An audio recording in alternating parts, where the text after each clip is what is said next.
All right, so we just saw an explosion of socialism in New York City. So how should we respond? Scream that it's the end of democracy like they always do with Trump? Or move to Ireland forever until they run out of gravy? Of course not. It only makes them seem more interesting and powerful than they are. The problem is, it only takes a few radicals to cause a violent revolution. There were only a few thousand Bolsheviks, and Russia collapsed faster than AOC at a spelling bee. What's weird is that they're no longer hiding their hate under the costume of compassion. They just say they want power for the sake of power. They sell you resentment, cash in on the blame. But maybe it's because they can't conceal it anymore. Their envy-driven hate is like a baby bump a pregnant lady can no longer hide with an oversized shirt. Because as they've openly stated, they hate this place. And so the voters are like flies voting for the swatter. But you got to be careful not to amplify their impact without discounting it, especially since we're going to be burdened with this crap for a while. Whenever a new crop of radicals appears, we must wait for them to grow out of it. You know, like kids do thumb-sucking, flat feet, or playing doctor. But as one grows out of it, another grows into it, because the left has the soft power. The schools, the media, the arts, mental illness. Even our Presbyterian churches look like BLM had sex with the Pride Parade. It's worse than a house guest that won't leave. It's a house guest who wakes up every morning with the desire to burn the house down. Doesn't matter that socialism leads to destruction. They'll say, we weren't socialist enough. Never mind that for socialism to exist, you first need capitalism to enable it. The same way fossil fuels are needed to build solar panels, wind turbines, and the Kardashians' tits. After all, someone has to make the stuff that they want to take. It's a parasitic relationship like termites in John Kerry. And by take, I mean take by force.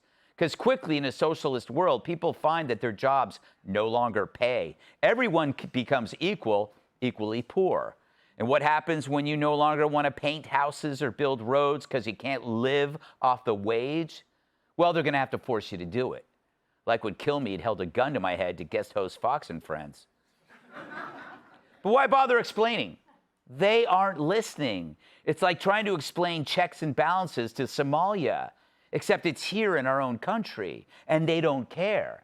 How do you know they don't care?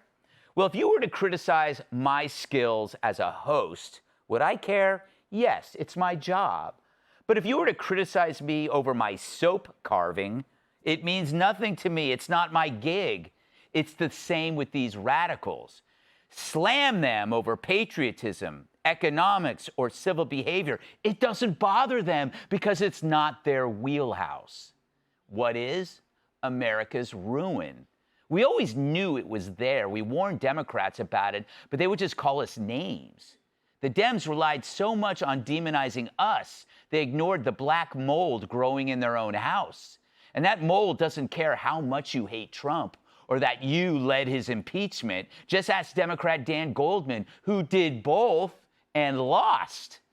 It's got to be hard after spending 10 years demonizing decent people in your family, at work, who ran businesses, had kids in your school, all for supporting Trump. Now, Dan's party is run by people who hate him even more than Dan hates us. And they love force because violence under the cover of righteousness is how they crush dissent. They used to hide it under a cloak of compassion. Now they don't even bother. Because socialism only depends on lies until they don't have to.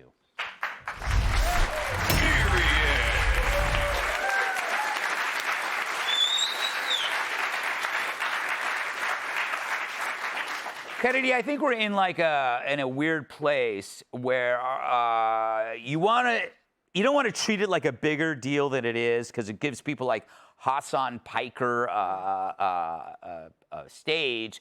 But at the same time, you don't want to be like the Democrats who pretended like it wasn't a big deal, and now their party's gone socialist. Yeah, and it's really interesting. Like you brought that up the other day, and it really is one of the most important things. And it just goes to show that conservatives and libertarians have to go back to fundamentals, because the Democrat Party has completely given up on fundamentals because hating Trump was enough. Hating Trump was enough in 2022.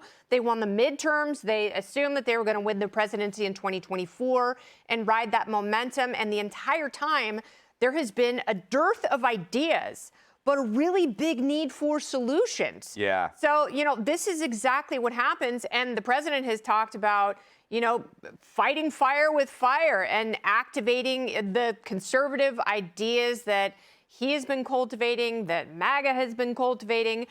But we'll see if it's enough, because that would mean that Democrats would have to join Republicans in a coalition in order to defeat the insane progressive socialists, communists who do want to take everything by force. That's the question. And my feeling is, Andrew, if the Democrat socialists could win, they don't care. They'll be with them.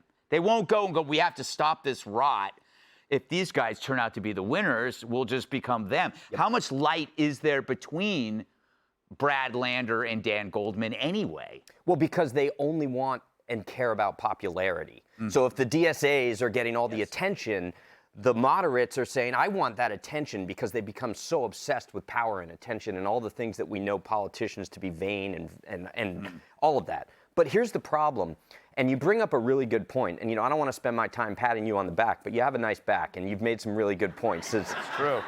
Every generation, as you mentioned, goes back to this version of socialism is going to work, I promise you, right? It's like, oh, I swear, this time I'm breaking up with my ex.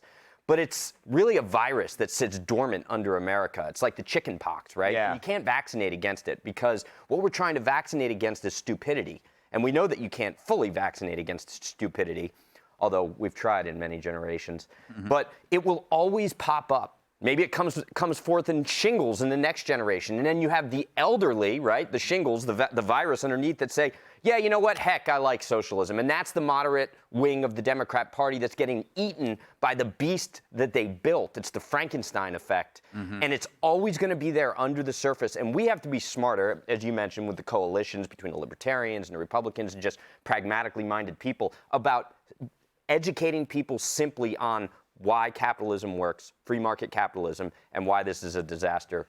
That's the thing, though. I don't think they're not interested in hearing about something that works, because you're assuming they want something that works, when what they really want is just the power. These are not people that they're no longer pretending to have a utopia. You know what I mean?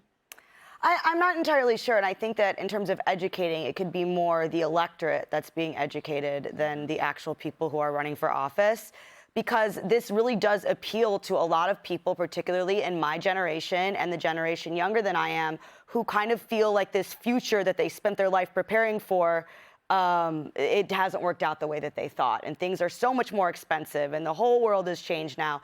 And I think that it's going to take people who are not socialist kind of tapping into some of that frustration, rather than just saying, well, that's your fault. Because it isn't always. And saying, okay, I hear you, but this is how this makes this so much worse. Because obviously, socialism is not the answer to prosperity. It's going to make it even harder to reach prosperity. But I think that there are, and I'm glad that you bring up that a lot of it has been, kind of like, and people don't really care. Yeah. People don't really care about that, and just saying, hey, I hear you. Sorry you're having a bad day. However, this isn't going to make it any better. Yeah. This is really serious, Tyrus. Can you change the tone, please? Make it funny. Come on. Can you make it funny? Well, we just went around the horn and nobody laughed. No. Are we that depressed? No, I think the whole chef butter in the bedroom thing threw us all off. Even Kennedy didn't smirk on that one. I thought it was going to be coconut oil. The butter completely threw me for a loop. It's olive oil. Olive oil. Oh, there you go. That's actually worse. You speak of the devil and he'll appear. Yeah. They did a very good job, the moderates. They went all in on disproving or trying to prove this illusion that President Trump was a fascist, he was Hitler, he was all these things, and they created him in their own party. Yeah. And now he's here. So you don't really you can't give them a pass and say they didn't know. Yes. They went all in, and they basically sold a bill of goods to the part of the American population that are the takers. They see the guy who worked his ass off to put his kids through school. He didn't go on vacations. The American dream is hard, but it's attainable, but you have to do the work. You have to roll your sleeves up. You have dirt on your fingernails. You have to sacrifice. Why do I have to, yeah, exactly. Why do I have to do that when there's people telling me we can just take it from them? Yeah. The pandemic, the pandemic created this illusion of my quality of life is more important than work ethic. I want it now. And one group's telling them, and you don't have to be educated. All you have to do is blame everything on somebody else, and they'll support you. And you can be and what are the main things we see in these groups? What's the thing? Who they sleep with is most important. What they identify with is more important than hard work, integrity. And in the conservative party, those are the cornerstones of conservatism. So that's, I don't want to work. Why should I work when you're telling me I don't have to? And we're seeing it. And they went after the big cities. They caught us sleeping. That's where all the money's at. They're funded, and there are more people willing to take a free lunch than someone to go out and build a sandwich. There you go. Build a sandwich. I'm going to be a sandwich builder. Up next, a politician who will haunt your dreams. All right, thanks for watching. Check out my new podcast, Hanging Out with Me, Sean Hannity. The big interviews, the debates you won't get anywhere else. Like and subscribe for new episodes every Tuesday and Thursday.